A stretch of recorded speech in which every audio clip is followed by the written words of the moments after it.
Hi, എല്ലാവരും എന്ത് പറയുന്നു? മഴയൊക്കെ അല്ലേ? ഇന്ന് നമുക്ക് ഈ റെസിപ്പി ഒന്ന് ട്രൈ ചെയ്ത് നോക്കിയാലോ? ആദ്യമേ നമുക്ക് കുറച്ച് നെയ്യ് വേണം. ഞാൻ തന്നെ ഉണ്ടാക്കിയ നെയ്യാണേ. ഇത് നിങ്ങൾ കണ്ടിട്ടുണ്ടായിരിക്കും, ചാനലിൽ കിടപ്പുണ്ട്.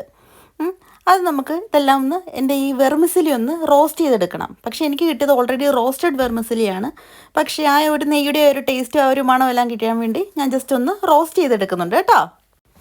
ഓൾറെഡി ഇതെല്ലാം റോസ്റ്റഡ് ആയതുകൊണ്ട് അധിക നേരം ഒന്നും ആക്കണ്ട. ജസ്റ്റ് കുറച്ച് നേരം ആക്കുക. നന്നായിട്ട് പാലൊഴിക്കുക. പാലെല്ലാം ഒഴിച്ച് ഇനി ഇത് നന്നായിട്ടൊന്ന് കൊടുക്കണം. ജസ്റ്റ് ഒന്ന് തിളച്ച് എല്ലാം ഒന്ന് വെന്ത് വരണം. ഇത് ഞാൻ കൂടുതലൊന്നും എക്സ്പ്ലെയിൻ ചെയ്യേണ്ട ഒരു കാര്യമില്ല, എല്ലാവർക്കും അറിയാവുന്ന കാര്യം തന്നെ.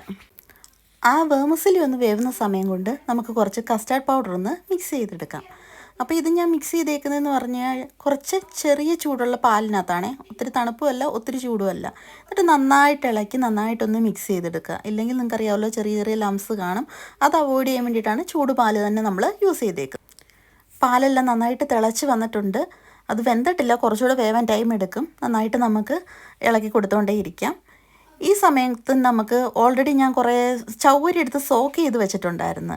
അല്ലാതെ ഇതിനകത്തിട്ടെല്ലാം വെന്ത് വരുമ്പോൾ കുറച്ച് സമയം എടുക്കും, ഒത്തിരി സമയം എടുക്കും. അതുകൊണ്ട് ഞാൻ ഓൾറെഡി സോക്ക് ചെയ്ത് വെച്ച ചൗവരി ഇതിനകത്ത് ഇടുന്നുണ്ട്. അപ്പോൾ അത് ഇച്ചിരിയും കൂടെ കുക്കിംഗ് ഈസിയാക്കി മാറ്റും.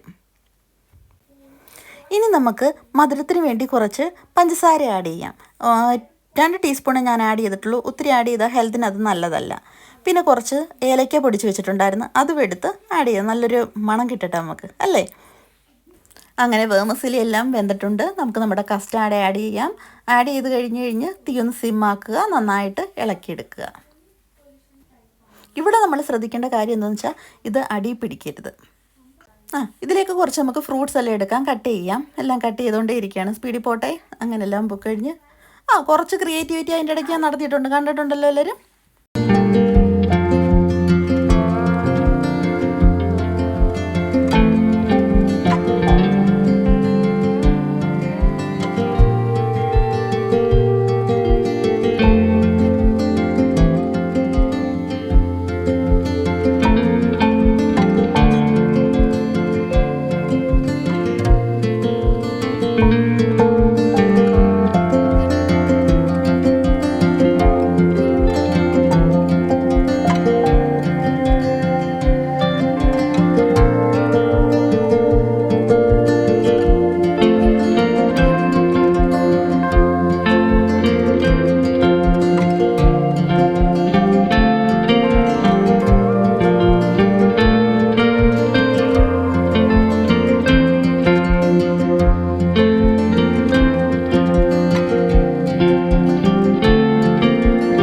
അങ്ങനെ ഫൈനലായിട്ടുണ്ട്. ഇനി നമ്മുടെ ഡെക്കറേഷൻ ടൈമാണ്. ഞാൻ കരുതിയ പോലെ അങ്ങോട്ട് ഡെക്കറേഷൻ എനിക്ക് നടന്നില്ല. കാരണം എന്താ വെച്ചാൽ അതെല്ലാം അങ്ങ് താഴോട്ട് സോക്കായി പോകുന്നുണ്ടായിരുന്നു. സാരമില്ല, ഉള്ളതുകൊണ്ട് നമുക്കെല്ലാം അഡ്ജസ്റ്റ് ചെയ്യാം.